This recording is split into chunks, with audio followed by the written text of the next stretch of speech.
Hello and welcome to Steven University. All I want to do is see you watch Giant Woman. See what I did there, Chris? All I want to do is see you turn into a giant woman. It's funny because last week you asked me about the theme tune and I was like, meh, I'm never singing it. And I worry that for days now, I'm going to be like, all I want to do is see you turn into a giant woman. A giant woman, all I want to be. Sona gets to see. No, I'll stop. So this one is Giant Woman. A pretty iconic episode for a couple reasons. First of all, it introduces the notion of fusion, which as the show goes on becomes an important concept for a couple of reasons. Obviously, we'll get to it when we get to it. The plot of the episode, for those who don't remember, although I'd be amazed if there were any Steven Universe fans listening to this that don't remember this episode, but because obviously it's, again, I'm sure, Chris, even you can recognise the potential importance of the concept going forward. Basically, the Steven Universe version of the Megazord. Go, giant woman. Yeah, there you go. So basically the premise is that Amethyst and Pearl are not getting on. Their personalities clash. There's a mission that very conveniently needs them to split up and them to go together. I feel this is another example of Garnet's sort of future vision coming into effect rather than coincidence. I feel like she knows what she's doing when she sends them off together.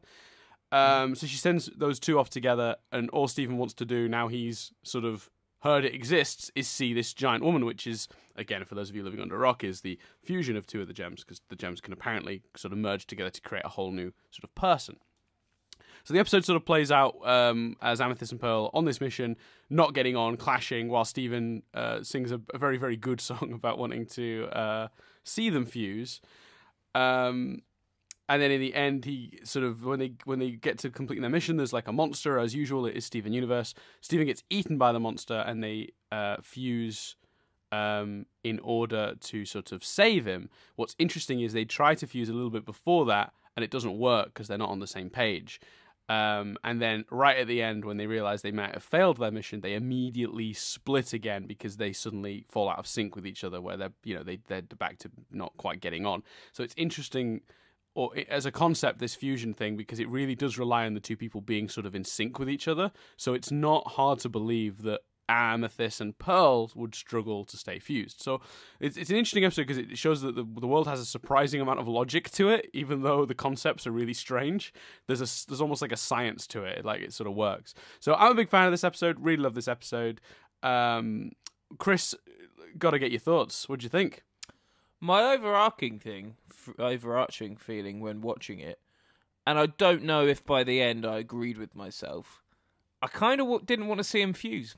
I sort of wanted them, because they've only just let us know that was a thing. I wanted them to build it and be a moment when we saw them fuse. It was clear, it wasn't going to go that way, but I liked the idea of us not seeing it. But we did see it, and it was pretty cool. I think what's awesome about it is it really did feel like a fusion of the two of them. Like, yes, it proper in the animation, in what they did, like producing the bow and that kind of thing. Like, it really was a fusion of them both, and I just think that's pretty cool. A lot of thought put into it. The idea that Amethyst's whip and Pearl's sort of spear sword thing, the spear sword thing would become sort of the arch of the bow, and the whip would become sort of the string of the bow. Really neat idea. Yeah, really cool idea. And just I quite like the song. Like, I thought that was pretty cool, and that felt like an iconic episode of this show. Like, watching it felt like, oh, this is a moment. I like the first scene when they're playing checkers, and you kind of get the feeling that Amethyst wants to lose so she can get the water balloons on her. Yeah. Like, I thought that was pretty cool. Yeah. What do you think to the notion of them potentially doing it a different way, where you don't see them fuse? I think if you were going to do it that way, you would be committing to a story arc, and in a way that this show probably would, I don't know, at this stage would shy away from. Basically, because what you'd be doing there, you'd be saying like, they can fuse, but this is like, you'll see that in the finale. Do you know what I mean? Like, you know. But what I like about this is, I mean, and I don't know if you picked up on this, Chris, but the big thing for me was the hint at the end that Stephen is also capable of doing it. Yeah, that was cool. Which makes me go, made me go when I first watched it, oh, so it's not just specifically Pearl Amethyst. Any combination of gems can potentially do this. Yeah, that was cool. So for me, it's like, okay, we've seen what happens when Pearl and Amethyst fuse. Now we get Opal. What do we get when Amethyst and Garnet fuse? Or Pearl and Garnet? Or... Steven and Pearl. Or Steven and Garnet, exactly. There are so many combinations now. So for me, like, I got my cake and got to eat it too, because I got to see the fusion, and I've got this possibility of all these potential mashups in my head. Because if every person can fuse with 3 different people, then that means there's about 9, 10 combinations or something. Easily, yeah. That's shit maths, but yeah. Yeah, there's a bunch of potential combinations you can do. So that's quite exciting for all sorts of reasons. So I think that what they did was cleaner, because the episode got the payoff that it sets up within it, and we still got to come away from the episode thinking of the wondrous possibilities of fusion going forward. So it's sort of both, which I like. But I do sort of see what you're saying though, because you're right. The idea of setting it up, but they're not actually sort of paying it off this week, makes you sort of bound forward. Must watch more episodes. Must see Opal. This thing sounds amazing. But the payoff is great, particularly, and the moment that gets me every time is when Stephen really heartfeltly is like, do you know who I am? Like, he doesn't know Opal. He feels like it's a different person. And when she starts singing the song back at him and his eyes light up, it's the sweetest moment. Honestly, it's adorable. Good. So well written, so clever. And the music in this episode, dear Lord, not just the song, but the actual incidental music that's playing, particularly once Opal forms, is incredible. I mean, it's very cinematic. Extremely. Agreed. Yes. And I think that really, really sells the importance and the power of a fused gem. And again, it's just, I mean, it is epic all around this episode. There's so much happening in it, but it manages to be funny and sweet and action-packed. I mean, the Stephen and the goat thing, I mean, that is really funny. Once he starts pretending it's his son, that made me laugh. I also really like when it first appeared, he was like, oh no, it's a dangerous goat, you're going to have to fuse to save me. Yeah. Like, there's so much good stuff. But it wasn't as funny as son when he finds him again. He's like, hey, son. Like, yes. I mean, that whole thing is really funny. Like, there's just so much good stuff in this episode. Like, I don't think there's a single thing I can criticize about this episode, really.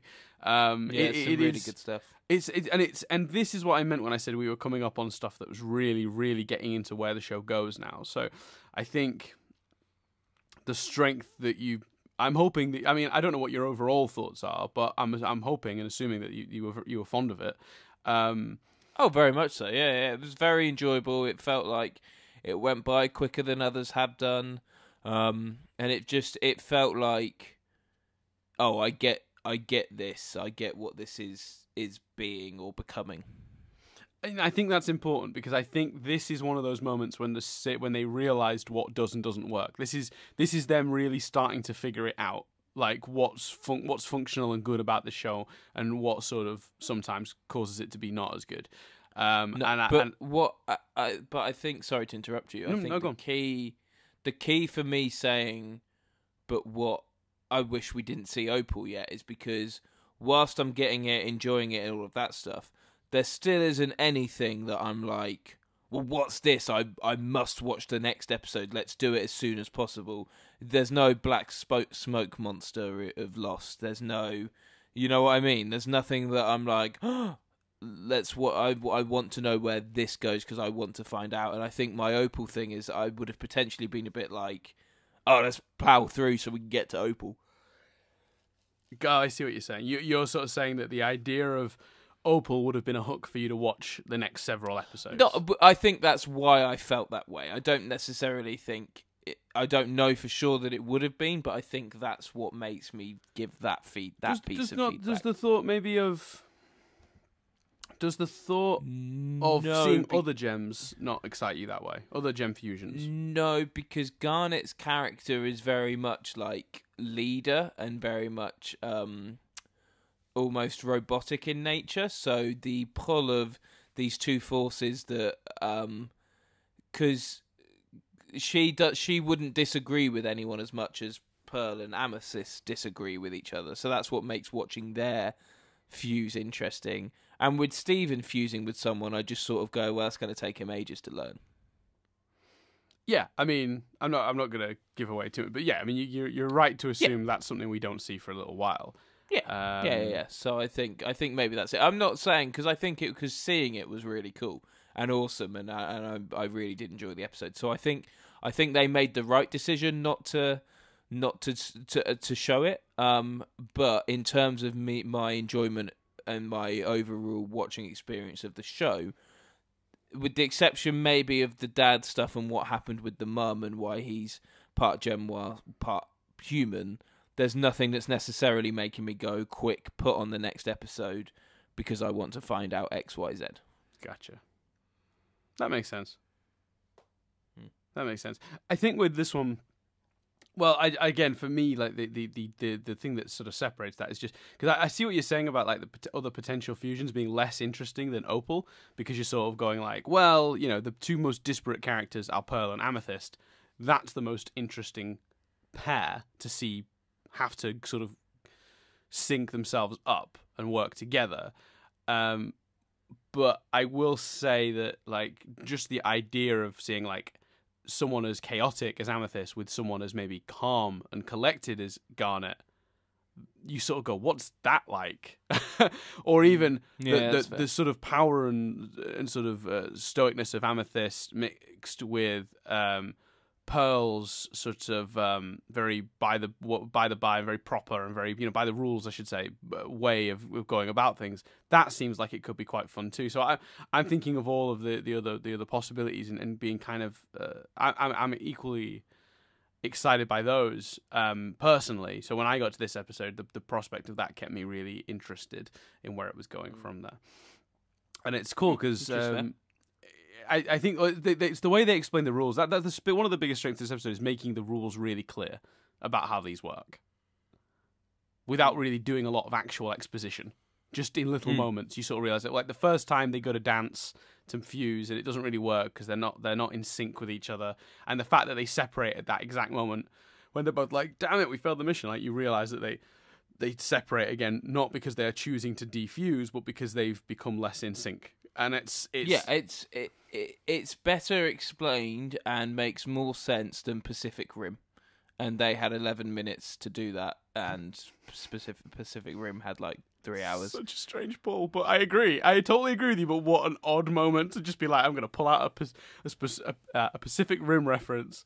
But it's logical because that's about two people having to fuse together to operate a machine. But I don't disagree with you. I just I don't disagree with you. I just found that a really, really odd sudden pull. But fine. I'm not going to criticize.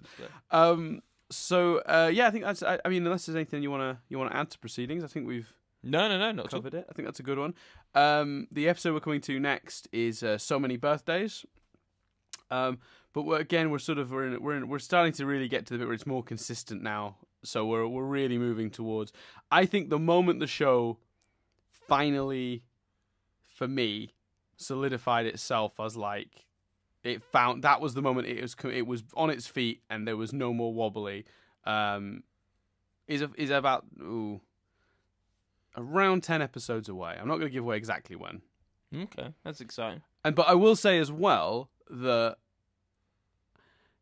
the episodes in between, there are some great ones. There's an episode coming up called Coach Steven, which I'm very fond of. That's a really good one. Onion Trade is one that people think of as being quite weird, but I think I quite enjoy that one. It's good fun. Obviously, there's a lion episode coming up called Lion 2: The Movie,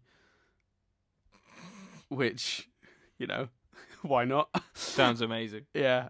So there's a few really good ones coming up, and also I will say, and this is just gonna be a little tease for you, Chris, because I think you'll like the sound of this one.